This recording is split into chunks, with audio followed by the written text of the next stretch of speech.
really punchy, really fun. Can you just talk to us about like how it came together?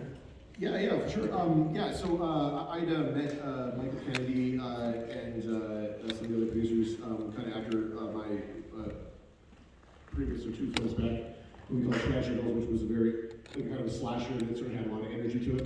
And Michael had made was the writer of Freaky, and I had like some sort of similar sensibilities and a similar take, like Cable saw death. So there's a lot of people kind of pointing out that maybe we should connect and see kind of if there's something to work on together. And so we met and kind of dug each other, and then like the pandemic kind of hit, and there was some like kind of people didn't know what the hell was going on in the industry, and then simultaneously like Seth Kaplan and the guys at Divide and Conquer, Adam and Greg, who were doing like Black Christmas and like Megan and like those sorts of films. They were I had been kind of looking for something to do with them, and then they kind of reached out to me being like, hey, there's this script, It's a Wonderful Knife, and I was like, I'm pretty sure I know what that is. It's pretty clear, and then and they said kind of the premise of it, which is like obviously like a slasher twist on that kind of classic narrative. And what I always loved about that movie is that it's kind of like a Christmas Carol, like it's kind of like a riff on that sort of kind of mythology a little bit. And so I thought it would be kind of fun to do that with a horror twist, and it would be kind of like I could use some of the same like tool set, but it wouldn't be like a complete sort of rehash of things that I've done before. But what I really liked about the script, and what kind of sold me on it, was the idea that a lot of the stuff that I write myself, and this is sort of the first kind of main feature that I've done that I didn't write. And but what I liked about it was that it really kind of means it. Like it has a very good kind of heart of gold at the center of it that is really quite sincere in a way of a lot of the stuff that I write isn't. So that was kind of what attracted me to it. That's great. Guys, by the way, if you like this, I mean, the direction is obviously wonderful on this, but please go and watch Tragedy Girls and Patchwork if you haven't already seen them. They're fantastic movies. Very different than this one. You talked to me about the casting, because you have a bunch of heavies in this. You have obviously Justin Long at this point, kind of a heavy in the horror genre, but he's been around for 20 plus years doing this. Joe McHale, who's, I mean, for my money, a real actor. Obviously we saw. Yeah, I'll tell him he said that. He was very. Yeah, I'm sure I love it. Yeah, I just mean to say, like, you're asking those guys to do a lot more. So, I mean, those guys, and then comparatively, you have Jane Whittup and then you have Jess McLeod in the main protagonist roles. Just talk to me about what it was like to work with those actors.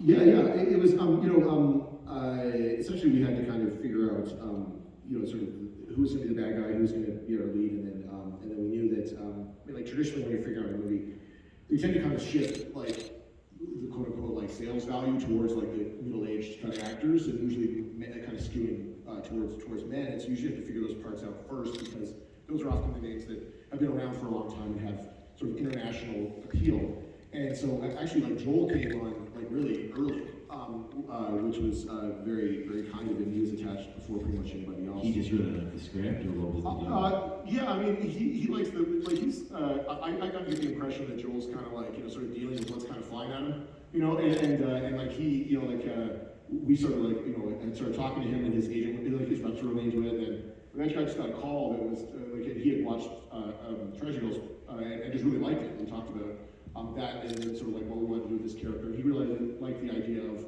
playing like a sort of like an Andrew Hallmark dad, and so he's obviously known for like his comedy, but there's some like heavier kind of stuff in here that he's not as known for. I mean, now he's like in The Bear and a few other things.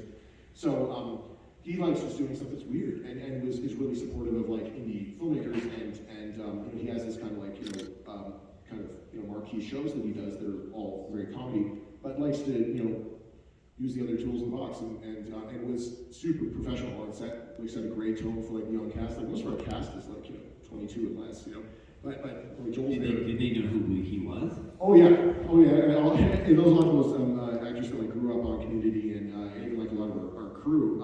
And so they definitely kind of knew who he was. And then Jane, we found they were in a show called Yellow Jackets. Jane. Yeah, and that was, I really liked their character a lot, and they kind of were a big highlight of that first season. And so we're kind of on a list of people that I really wanted to work with. And so we kind of went out to them and kind of gauged their interest, and they sent in a really great tape that was kind of like that ambulance scene, where they're sort of, when they first kind of appear in that world and are in the dark kind of timeline and are very much trying to kind of sell that kind of high concept premise, and they did it with such like, they were very easy to follow and just did such a great kind of job at it that we kind of just stopped the search right there and kind of made them lead.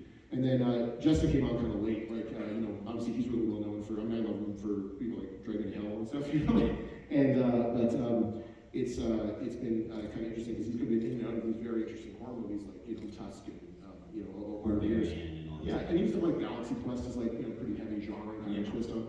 And so he's kind of, I think, always on the lookout for that sort of stuff.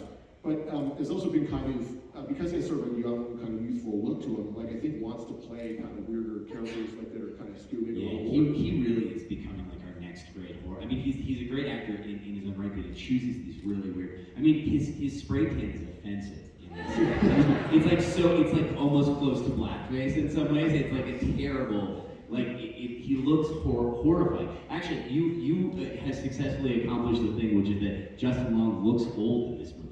Isn't Justin Long like 85 years old? Yeah, he's been playing late 20s for since. But he really does look much like himself, like in the 20s or whatever. So like in this movie, he just gets weird, and then he has that weird accent. Is that it? Yeah. We worked on the voice a little bit. Like he was definitely like channeling some kind of specific people that I don't necessarily need to mention, but he was like going, he had this kind of very specific idea of like, like contact lenses and like veneers and like a certain shade of kind of dirty blonde and stuff like that. And so and the studio was a little hesitant about it at first. They were kind of like, just because he was talking about the veneers and and I was just like, we don't want to talk Justin Long at anything. Like we want him to be as excited as possible about doing this. And since it's kind of a Christmas film with a little fantasy to it, like you can kind of swing big on the villains, and he really swings big. I like it a lot. I mean, it's a really he looks horrifying as a human being as well. Can you talk a little bit about the gentleman who plays his brother Buck in this? Yeah, Sean Deppner. Yeah, he's great. He's in like Riverdale and stuff, and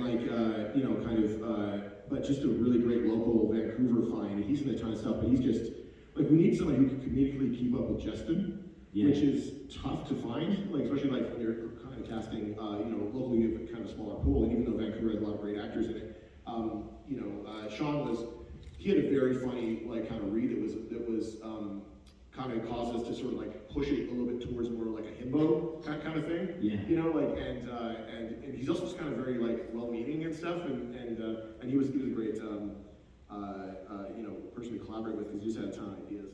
And like even like that scene where he's like putting up the caution tape, and he's like throwing out all these one-liners. He's thinking like bring the dogs. It's just like we don't really need them, but it's good for the vibe. And I was like, I was gonna actually ask you about that scene. People were like because he was so funny with the dick joke in the beginning and everything like that. People were immediately keyed into him, and you could just hear people laughing at him every time he came on. Yeah, he's awesome, and was just like a fountain of sort of fun little extra stuff. And there's a ton of stuff that he sort of got on weird runs, especially with Justin, like at the end, with the tags of them, like, once she kind of leaves the scene, them sort of talking was, trying to keep that contained, keep it as sort of punchy as possible is a little bit difficult. I love the blend. I mean, in a slasher film, what we know, really, or like some of the most effective slasher films always have jokes in them, and are always like balancing the levity. I mean, is that hard as a director, or was that just like in the script and you're like, we're just gonna shoot as is? Yeah, I mean, it's definitely in the script to a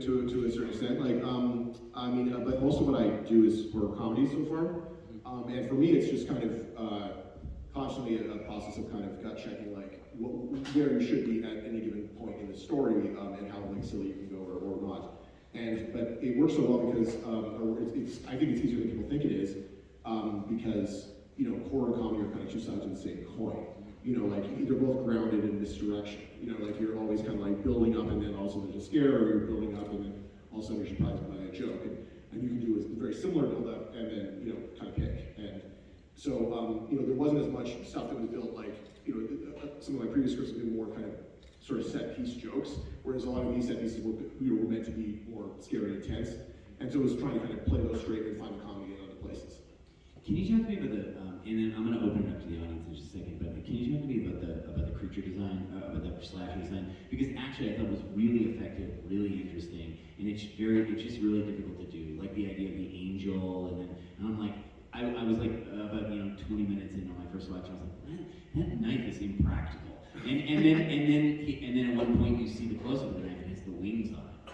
And I really like that. So just talk to me about that. Is that you guys like playing around with different looks, or what's going on there? Yeah, well, I mean, there's a couple, yeah, so like the angel costume was, I mean, it's in the script as an angel, but that's not, you don't have any other sense of what it's like. I mean, but in the script it kind of moves around a little bit more like kind of like the Scream kind of genre of slashers, where they're kind of like lean and quick. And so we wanted to go maybe a bit bigger than Ghostface's sort of thing, but still kind of have a bit of like a, kind of angel-y, kind of hooded, monk-like silhouette. But we really wanted the face to be very blank. And so we looked at a lot of like those kind of, tree-topper angels, who have often, like the creepiest ones I think, have kind of blank faces. And so we wanted to try and get close to that. And so we did a bunch of like texture tests, where you try and figure out like what is that supposed to look like, and then